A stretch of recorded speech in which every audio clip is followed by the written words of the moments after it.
বুড়িমা গজলটা লিখেছিলাম আমি। কত মায়েরা ভিক্ষা করে, কত মায়েরা লোকের বাড়িতে কাজ করে, কত মায়েরা ঝাড়ু পোছা মারে। চিন্তা করলাম আল্লাহ এই সমস্ত মায়েদের সন্তানগুলো কোথায়? খোঁজ নিলে দেখতে পাওয়া যায় তাদের সন্তানগুলো আয়েশ আরাম করে স্ত্রী পুত্রকে নিয়ে তারা জিন্দেগি যাপন করে।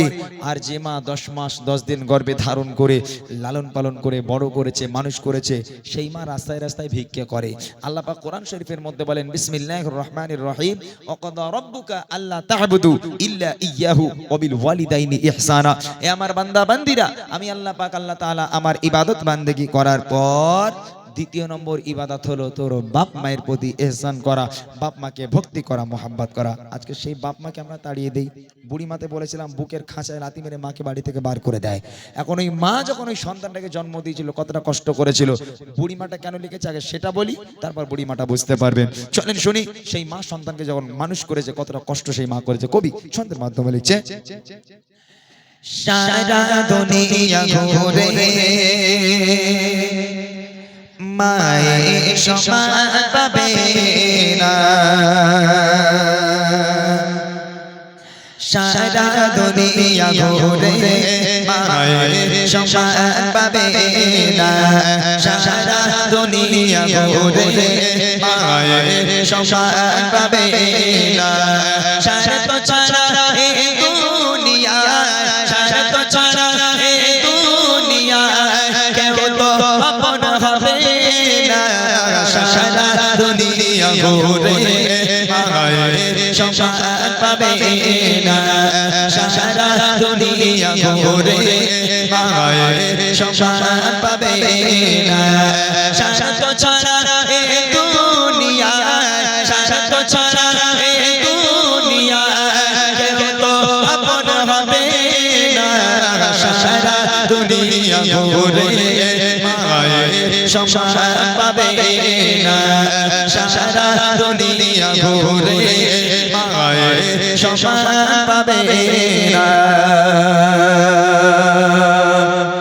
একটা মা যখন একটা বাচ্চাকে জন্ম দিল, ওই সন্তান মায়ের কোলে পায়খানা করলো, পেশাব করলো, মা খেতে যাচ্ছে পায়খানা করে দেয়, ঘুমাতে যাচ্ছে পায়খানা করে দেয়। একটা দিনের জন্য কোনো মা বলেছে হতভাগা সন্তান আজ থেকে তুই অন্য ঘরে ঘুমা, আমি মা অন্য ঘরে ঘুমাই, কেননা তুই আমাকে খেতে দিস না, আমাকে ঘুমাতে দিস না, হতচ্ছাড়া আমি তোকে নিয়ে ঘুমাবো না, দূর হ, আজ থেকে অন্য ঘরে ঘুমা। কোনো মা বলতে পারে? ওই সন্তান পায়খানা করলো, রাত্রের বেলা মায়ের ঘুমের দফা রফা হয়ে গেল, তারপরেও মনে কষ্ট না নিয়ে সন্তানকে পোছাপুছি করিয়ে সুন্দর আরামের বিছানা করে দিয়ে সেই বিছানাতে সন্তানকে শুইয়ে সারাটা রাত বসে বসে মা পাহারা দেয়। আর সেই বাপ মা বুড়ো বুড়ি হয়ে গেল, হাঁটতে পারে না, চলতে পারে না, যদি বাপ কিংবা মা বারান্দায় কি ঘরে একটু পায়খানা করে ফেলে, ওরে আল্লাহ, বউর মুখের দিকে তাকানোর মতন ঘাড়ে বাজ পড়ে সব। আপনারা রাগ করবেন না, মনে পেতে নেবেন না, জানো কত বৌমা আছে বলে, দেখো তোমার মা ঘরে বসে বসে হাঁকবেন, আমি পরিষ্কার করব, ওই জন্য বিয়ে করেছো? ও হবে না, বুড়ো বুড়ি ঘর নোংরা করে আগে বিদায় করো এখান থেকে, নইলে আমি ঘাড় ধাক্কা দিয়ে তাড়িয়ে দেবো। হতভাগা সন্তান বউয়ের কথা শুনে উঠানে যে জায়গাটুকু ছিল একটা টিনের চাল তৈরি করে একটা তক্তপোষ ঢুকিয়ে দিল। বাপ মা ওর মধ্যে পচে মরুক, বাপ মাকে আর দেখার দরকার নেই। আল্লাহ পাক বলে, ওয়াকাদা রাব্বুকা আল্লা তা'বুদু ইল্লা ইয়্যাহু ওয়া বিল ওয়ালিদাইনি ইহসানা। আমি আল্লাহ আমার ইবাদত বান্দেগি করার পর দ্বিতীয় নম্বর ইবাদত তোর বাপ মায়ের প্রতি ইহসান করা। সেই বাপ মাকে তুমি আলাদা করো। কবি লিখছে দেখেন, বিনা শর্তে ভালোবাসা থাকে সর্বদা চাচার মনে, চোখে চোখে মুসিবতে আগলে রাখে মা প্রতিক্ষণে। বিনা শর্তে ভালোবাসা থাকে সর্বদা চাচার মনে, চোখে চোখে মুসিবতে আগলে রাখে মা প্রতিক্ষণে। সেই মায়ের সেই মায়ের আবদার ভোলা তো বুঝাবে না, সারা দুনিয়া ঘুরে মায়ের সমান পাবে না, সারা দুনিয়া ঘুরে মায়ের সমান পাবে না। সারা তো ছাড়া এই দুনিয়া, সারা তো ছাড়া এই দুনিয়া কেউ তো আপন হবে না, সারা দুনিয়া ঘুরে মায়ের সমান পাবে না, সারা দুনিয়া ঘুরে ঘুরে মায়ের সমান পাবে না। এখান থেকে বুড়িমা শুরু। এই বাপ মা আলাদা হয়ে গেল, বাপ মা এই তক্তপোষ দিয়ে যে আলাদা করে দিল, এখান থেকে বুড়িমা শুরু। কেমন হচ্ছে বুড়িমাটা? মা আলাদা খায়, ছেলে আলাদা খায়। মা রাস্তার ধারে দাঁড়িয়ে আছে, ছেলেটা কখন বাজারে যাবে কাউকে খুঁজে পাচ্ছে না। ছেলেটা জানে বাজারে যাবে, সকালবেলা 10 টাকার ওষুধ আনতে দেবে। মা রাস্তার ধারে দাঁড়িয়ে আছে, ছেলেটা ব্যাগ নিয়ে বার হলো। মা ডাকছে, এই খোকা কোথায় যাচ্ছিস বাবা? মা বাজারে যাচ্ছি। মা বলছে, খোকা রাতের বেলা থেকে বুকের ব্যথাটা বড্ড বেড়েছে বাবা, তোর আব্বার কাছে একটা টাকা নেই। এই খোকা বাজারে যখন যাচ্ছিস আমাকে 10টা টাকার একটু ওষুধ এনে দিবি? ছেলে বলছে, মা এই জন্য তোমার সামনে আমি যাই না, তোমার সঙ্গে দেখা হলেই খাই খাই, এটা এনে দে ওটা এনে দে, এত খাই খাই করো কেন? ওই জন্য আমি তোমার সামনে যাই না। মা 10 টাকার ওষুধ আনতে বলেছে তাই বলে মা খাই খাই। আর শাশুড়ি যদি ওই ছেলের ফোন করে, জামাই আমি আজ যাচ্ছি, ওরে আল্লাহ, জামাই তখন শাহরুখ খান হয়ে যায়, বুঝলেন না?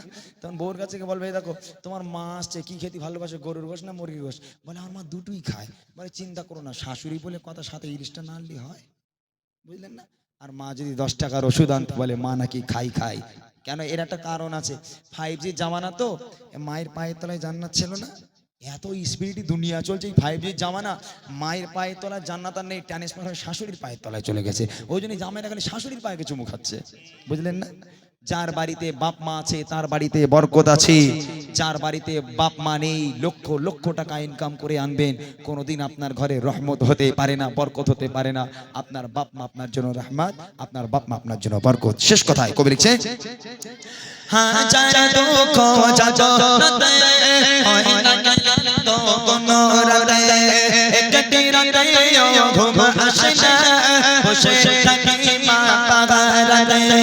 হাজার দুঃখ যন্ত্রণাতে হয় না ক্লান্ত কোনো রাতে, একটি রাতেও ঘুম আসে না, বসে থাকি মা পাগারাতে। আল্লাহর মহা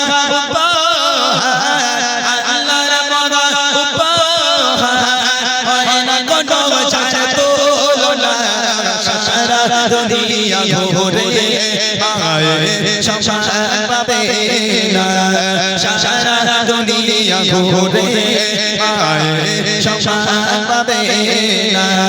সারা ছাড়া এ দুনিয়া, সারা ছাড়া এ দুনিয়া কেউ তো আপন হবে না, সারা দুনিয়া ঘুরে মায়ের সমান পাবে না, সারা দুনিয়া ঘুরে মায়ের সমান পাবে না, সারা দুনিয়া ঘুরে মায়ের সমান